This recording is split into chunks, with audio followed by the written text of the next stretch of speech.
There's always existed in Asia these hidden invisible fortunes and people who spend millions of dollars a year on the finest things in life, but do it totally under the radar.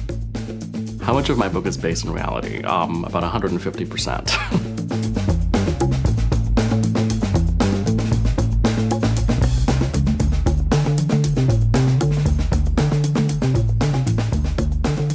Couture Week in Paris is the creme de la creme. We're talking about dresses that start in the tens of thousands and go up to the millions. And only about 2,000 women in the world can afford to dress this way. I was lucky enough to spend Couture Week in Paris with some truly stylish insiders.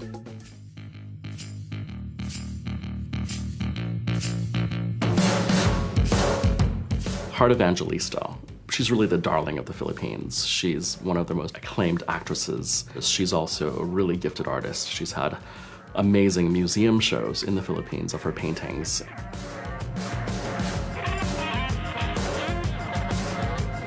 Hi! So here we are. And then there's the Yo sisters, Michelle and Rachel, who are so much wiser than their years. They grew up in Kuala Lumpur, Malaysia, but for the last, I think, 7 or 8 years have been living in England. Thank you for organizing Dior so I could come with you guys. No, I really, we're so appreciate excited. That. Yeah, it's such a pleasure. Yeah, it was like a last minute surprise. That was like, cool, I get to come with you guys. I guess that's part of Fashion Week. Yeah, everything happens at the last minute. Exactly. Yeah.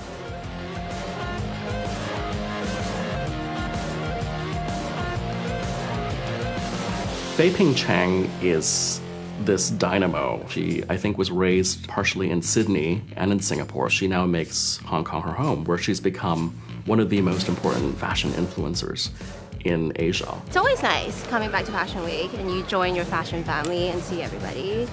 It's always a nice little reunion.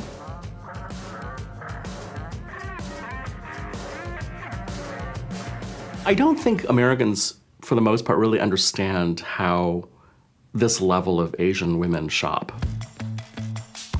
When I see something come down the runway, I know in my gut and in my heart that it's meant to be. I think that connection makes everything more special.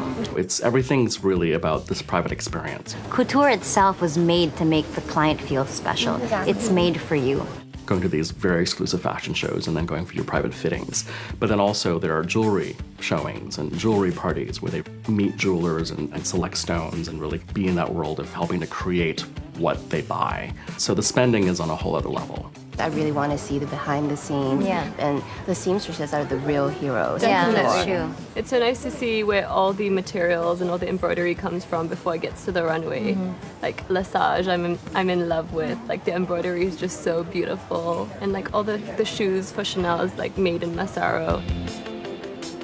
Couture is really special because it celebrates the highest level of craftsmanship and creativity. So it's actually like buying art. Like, Yeah, it's really literally. art, and it's Couture like is wearable art. And like, Exactly. if you can put it on yourself, why not?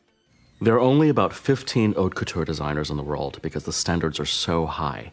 Each one of them is personally appointed by the Chambre Syndicale of Haute Couture. These dresses go from the runway to a one-of-a-kind custom-fit piece. So when these women are buying a gown, they know they are literally buying a piece of history. You have an appointment and then you just get to try on all these beautiful clothes and decide which piece you want. even just going to fittings or like when you're attending shows and they're like there putting dresses on you. It's just so fun. On average, we do sort of 3 fittings because I think my body changes during that time anyways. What are the shows are you looking forward to? Definitely Giambattista Valli tonight. He's my favorite, as you know. So He did your to wedding see. dress, Yes, right? he did. Yeah. What was the process like? I came to Paris a year before my wedding. At first I was only going to do one dress, and then in the end, you know, evolved into 2 very different dresses, which was great because the main dress, you know, was a big tulle creation. And the second one's entirely made out of silk.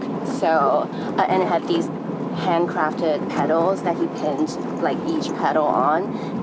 So did he supervise the fittings? Yeah, Yeah. he was there. So he's very hands-on. Very hands-on. Yeah, he's really an artist that really cares about his craft.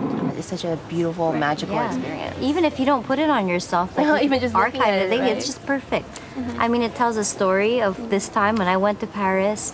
I got this dress for me. When you have your kids, it's something you share and pass on. I'm a collector. I love collecting bags, Birkins specifically, and Kellys.